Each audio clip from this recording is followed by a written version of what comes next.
An oras hatod sa Indokang. Liver Aid Silimarine Capsule. Ang good drinks at good food, perfect combo. Isama pa ang Liver Aid. It's liver lover, boys! Artrisin Joint Supplement. Bumabagal ang galaw dahil sa joint pain at arthritis. Mag-Artrisin. Uy, aram mo na daw ang bareta? Ano ito? O, day mo pa aram? Anarin nga ni. Maray pa, aramon niya to unyan sa DCGB. Nata, ano man dapat kong maaraman dyan? Ata, magdaog kita. Aramon niya to ang kakaibang mga informasyon, mga istoryang mapapakinabangan baguan panguntuhan. Totoo yan!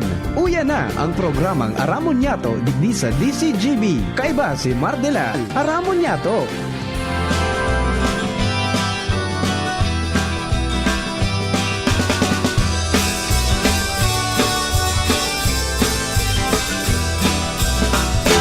Kung kita nagmamaot, magkayon na palibot, dapat kitang makilabot. Para sa kauswagan, kan sa tuyang banwaan, kita gabos magtarabangan. Karahayan paurugon, parte niya to gibuhon, mga kabutan sa tungsungon. Pangapunan sa mga mamamaan, makisumaro sa programang kaibuhan,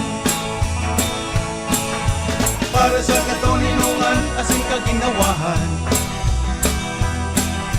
Pangapunan sa namamayaw kan banwaan,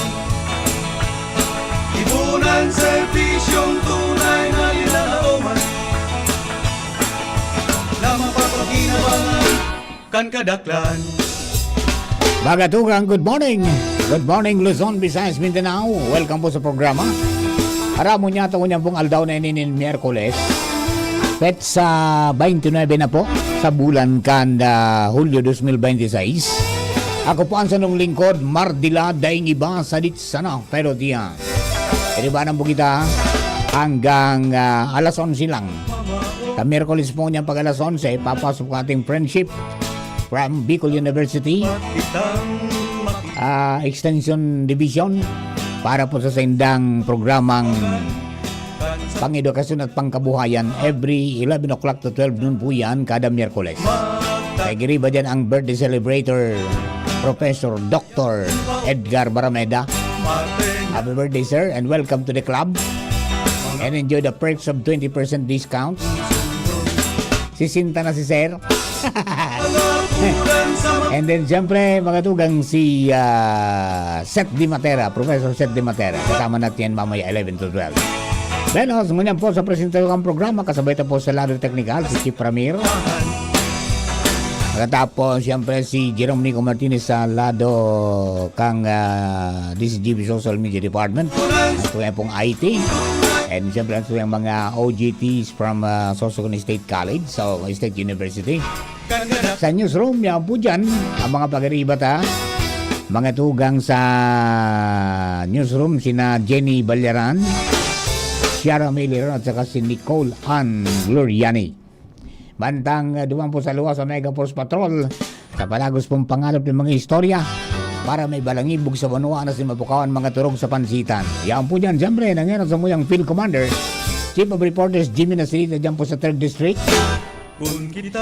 Sa 1st District, si Pading Jomar Bien, yaon man mga tugang sa City Hall, asin sa mga barangay sa sur na parte kan Ligaspi, partner Al Armario, Karen Alas sa Kapitolyo Provincial, tandang si Baby Angel Mostasa sa Regional Center Set, asin sa Ligaspi Port District, Daraga Area, Joshua James Bino, tandang sa mobile, yaon po ang sumuyang piloto, ang mata ng DCGB sa kalsada, Henry Daboy Mata. Kami po kabos minasaludar mga kababayan, minapaaban sa ragmang morning and happy birthday sa mga birthday celebrators today. Happy birthday kay Dr. Edgar Barameda, siyempre kay OIC Regional Director kang Department of Labor and Employment, ang kababayan natin si Director ARD Ching Banania. Good morning, tabi, ma'am, and happy birthday. Asin sa iba pong nag-birthday sa kanyan, happy birthday. Many returns of the day, more life, prosperity, and happiness. Sa tuyang Pang-sampulong aldaw niyan, mga tugang kang impeachment trial and nagbago na po ang schedule. Ang schedule na po, puon ngunyan na petsa 29, pate alas 10 ng aga hanggang alas 3 ng hapon. Tangani po na maasikaso man kan mga senador, sa mga kongresista na pong obligasyon na magsesyon pag alas 4 ng hapon. Yun na po yan tabi ang dalagan. Adi, sabay-sabay, simultaneous ang kunyan, ang mga hiro, ka mga kababayan tang mga legislador, tayan po ang sendang mandato kang konstitusyon. Dangogon, kung igo po ning reklamong impeachment, so ingon yan, igo pong presente, laban kay Vice President Sara Duterte, ang pinagtutukar na po ngunyan, yung Article 1, ha? Tapos na so Article 4, yung grave threat, inciting to sedition. Pagkatapos yung ngunyan, Article 1, ang pinag-presentar, ito pong manungod po sa bako da tamang paggamit kan intelligence fund kan Office of the Vice President asin kan Department of Education kasabay ang bribery daw. Okay? So yun na po yun ang pinagtutukar and nagkakaigwana nin testimonya so saro po sa branch manager kang Show Boulevard, ha? Manong duman sa mga pinag-ingkas na cheque na amounting to apat na cheque amounting to 120 million each. Big paidan, di ba? Yun po yan ang dalagan mo niyan, di. So, meandras na, siyempre, digdi man sa to sa probinsya, mga tugang ongoing, nagpun ka sa akong alas 9 ng aga, ito po na public hearing, manungod sa pag-amyendar mga tugang kan quarry ordinance, na medyo ngaya taod-taod na. Tapos, garo nga yung kay punta ng ripasuhon kung tama pa ang mga permisyo ka na yan. Di ba? Iyan ang pinagang reklamo. Kung sa probinsya nga po mo, base sa record po ninda, baba. Ha? Ang presyo. Hali sa source, baba. Pag nagdalaga na sa truck, dumana mga tugang minalangkaw na ang presyo. Takadakol ng mga ano yan. So ngunyan na pinaarapod, hindi yun na po yan tabi ang pinag-uoronan kung ano yan, babaguhon pa ba yan o ano pong mangyayari. Maaraman ta po yan sa mga masunod po mga oras. It's high time siguro. Natatandaan ta ka ito. Apwera sa yan po na ordinance yan, may pinalos man kayo na mga patakaran kung pirasa naman ang dapat na idugang duman sa howling. Igwaning kung pirang kilometro sa naman na asin pirang pesos ang idudugang duman po sa kada kubiko. Kundi kang pagparaitaas po kang presyo kang produktong petrolyo, tapos ka nag-exihir mga tugang ang provincial government kan mga nag-illegal, biglang uminalangkaw. So presyo mga tugang na uminagrangan sa mga albayano. So tama lang yan, mga tugang na ripasuhon, ilingon kung ano mga dapat na baguhon, tangani na maka-adjust mga tugang to the calls of the times. Yan po ang mga ano yan, style. Tayan po tabi, may mga igwapa nga ni dyan na minsan may bibayadan pang iba na. Kunyang baga kaya pero Sir Mar, apirang iduman nga sa pigagang yung penro, igwapa ngayon itong sumaagi ngayon duman sa lugar ngayon na may tinampo ngayang may tagsadiri, nagbabayad ka pa ngayon duman. Ay, Saswar Yosef. Alright, Jay Balisoro, good morning. Watching from RRJ Subdivision, Ginubatan, Albay. Yan, malapit ang pista sa inyo, Jay. Malapit na magsimula. Garupit sa ono, mapuo naman so, ano yan? So, Longani sa festival. Okay? Daumin Sulyona, good morning, Sir Mar. Pabati kami didi sa Barangay Leona, Pilar. Thanks po. Oy, kumusta sa mga taga Pilar? Garo kadamo kasag dyan ngunyan. Kadakol kasag. Good morning kay Miles Samar, brother. Ang aking kapatid sa Pi Sigma Fraternity and Sorority.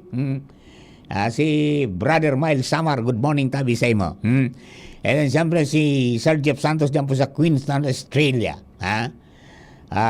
From down under. Siring man si ano ni si Madam, si Ate Ann, ha? Diyan po sa Melbourne, ni Armstrong. Si ring man si kaibahan natin sa Kabalikat CBCom 4300 Manggi Base Chapter niya po sa Alaska 43002 Sir Banjo Barrios. Yan. Ay sino pa ito? Ito si Sir Arvin Balaoro 43016. Yaw naman po siya sa Dubai nagang work. Ano? Okay. So mga kababayan ta, good morning po tabi sa Indo and sa mga miyembro kang Kabalikat CBCom 10-1001 team. Yan. Good morning tabi sa Indo ka boss. Happy listening and happy viewing sa mga inaabot ito yung broadcast. Alright. Mga tugang, nabuhay na naman so pangapudan mga tugang ka mga kababayan ta na i-check and mga boarding houses kung igwa ni mga fire trap. Adi, mga boarding house, mga lodging house, nabuhay po naman ang pangapudan. Lalo ngunyan yung maireskwelahan na, tamay nangyari, mga tugang kan pitsa 28 madaling araw. Kasud ba na madaling araw? Diyan po sa, diyan sa Pag-asa. Yan po yung nangyari sa Pag-asa, di. Dumanso, naging problema na may nagadampong 2 estudyante na border na mga residentes po kang Saro, taga Matnog, Sorsogon, Saro, taga Masbate. Dahil nakaluwas mga tuwag durante kan magkanayap so kalayo. Garumakas so paglako pang kalayo. Pinag-iimbestigaran ko niyang kampiin kang BFP, Bureau of Fire Protection. Ang pagdududahan nila na posible na kunyan da po ito, electrical connection so kausa.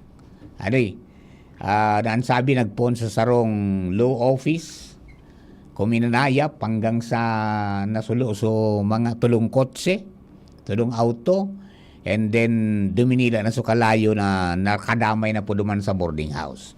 Yun po yan tabi ang mga development kayan. So sabi ka mga netizens tataka so mga kababayan tayo po dyan nararaning sa mga dapat nga tichik naman kang barangay buda nga yakang kunyan kan lokal na gobyerno yan mo dami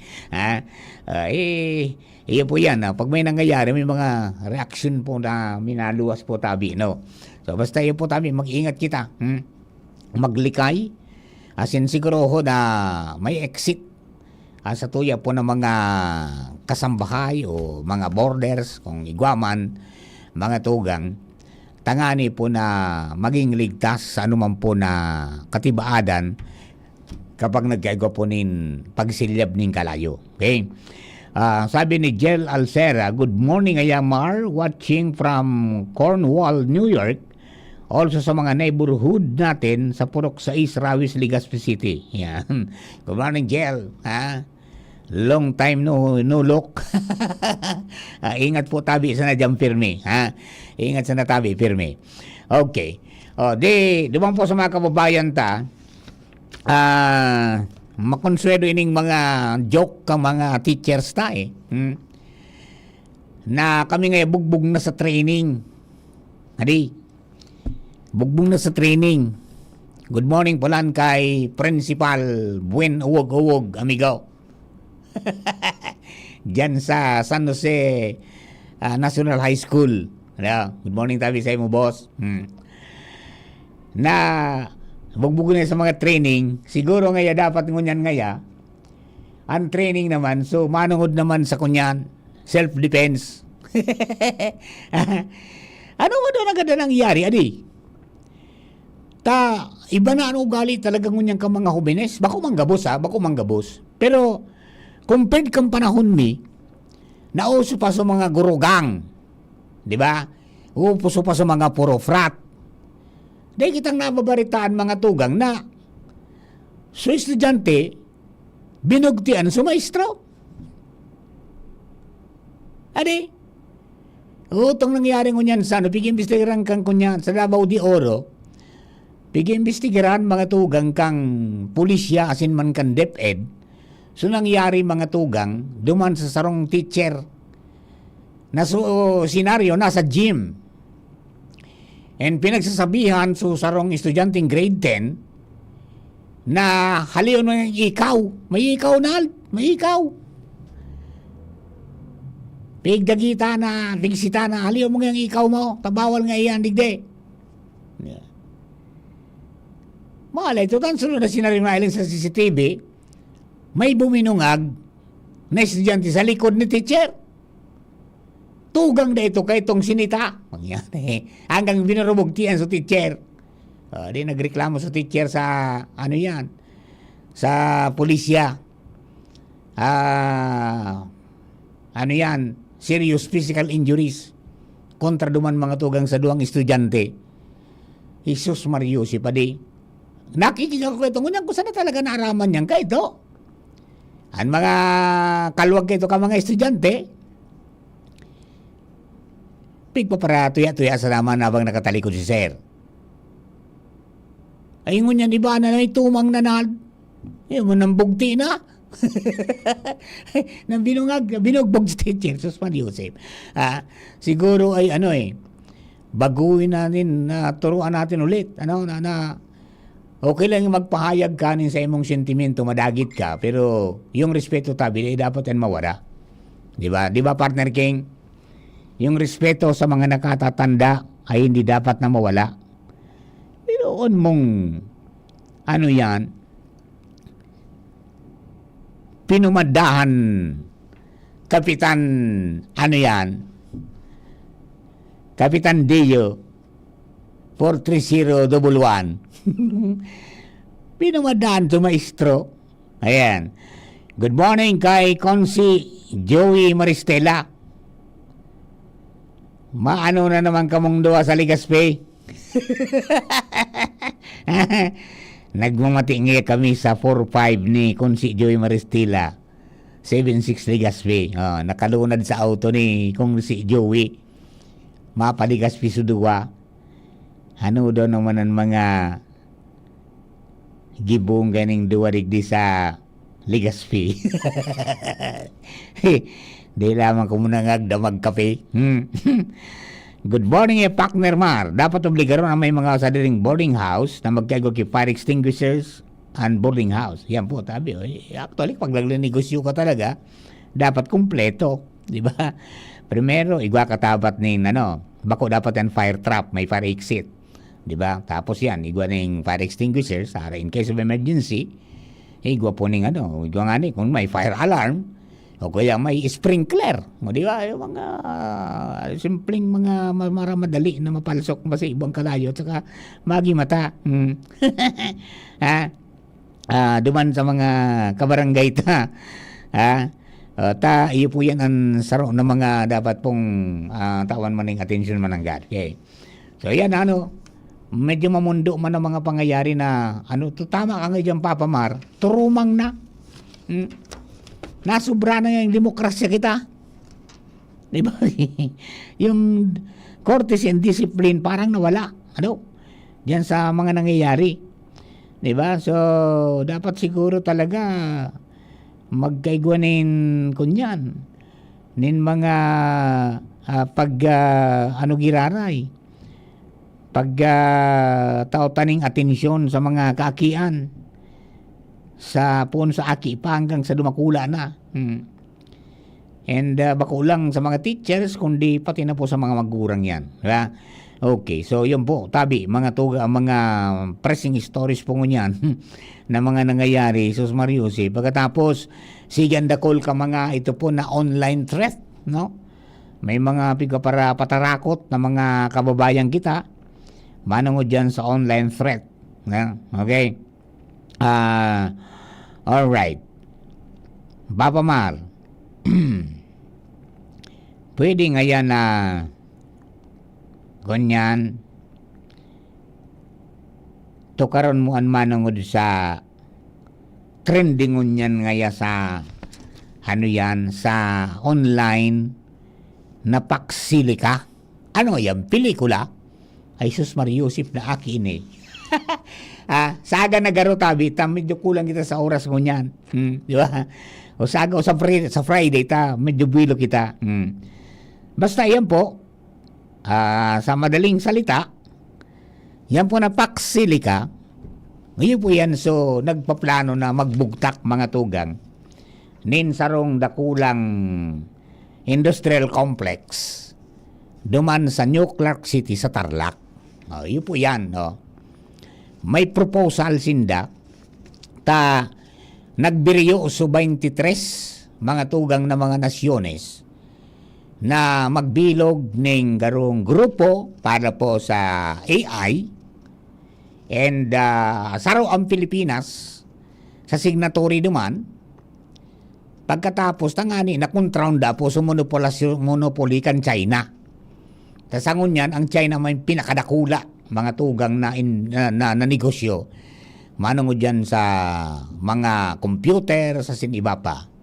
And ang Pilipinas is 90% na nagsusupply mga tugang ng nickel sa China.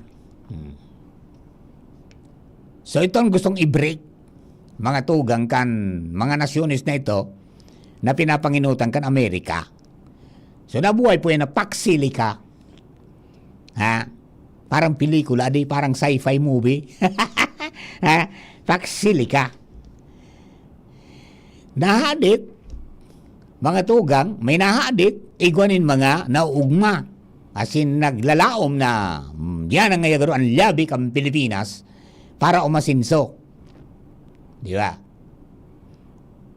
And makahali naman ngaya mga tugang so Pilipinas sa pagparalaom na sa naman mga tugang sa mga sa mga computers, mga electric vehicles, asin iba pa duman mga tugang sa ibang mga nasyon na abantido na at isigwa naman nga kita digdi. Unfeature po kayo na Paxilica. Kunyan po yan mineral processing. Igwang mineral processing, igwang ng argan cobalt, nickel, and copper, and igwang ng AI infrastructure. Tapos may data centers. Dakula.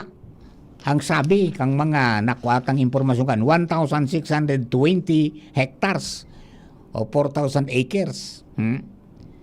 Diyan po sa New Clark City. So, hiya po yan tabi. And ang kaurong kayan, mga tugang so Basis Conversion Development Authority o BCDA. Actually, dahil pa man na napipirma na kontrata manungod pa dyan. Tagaro November pa mapirmahan. Kaya, ngunyan nagiging lataw na po yan.